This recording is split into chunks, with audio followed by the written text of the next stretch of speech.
இன்றைக்கு எல்லோரும் சமம் என்று ஈக்குவாலிட்டி என்கிற பெயரால் சமத்துவத்தை உருவாக்கி கொண்டிருக்கிற சட்டம் தான் அரசமைப்பு சட்டம். அனைத்து சாதியினரும் அர்ச்சகராகலாம் என்று சட்டம். உச்ச நீதிமன்றத்தின் நீதிபதிகளாகலாம், உயர் நீதிமன்ற நீதிபதியாகலாம். யாரும் போட்ட பிச்சை அல்ல. அரசமைப்பு சட்டம் தந்த வாய்ப்பு. தாழ்த்தப்பட்டவர்கள் நீதிபதியானது யாரும் போட்ட பிச்சை அல்ல.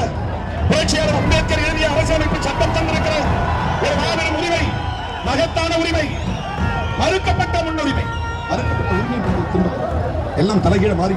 இன்னைக்கு அவன் கவலையெல்லாம் என்னன்னா, யாரெல்லாம் கீழ்சாதி சொல்லி வச்சோமோ அவெல்லாம் இன்னைக்கு மேல வந்து முன்னால நின்று எதிர்த்து பேசுறான்.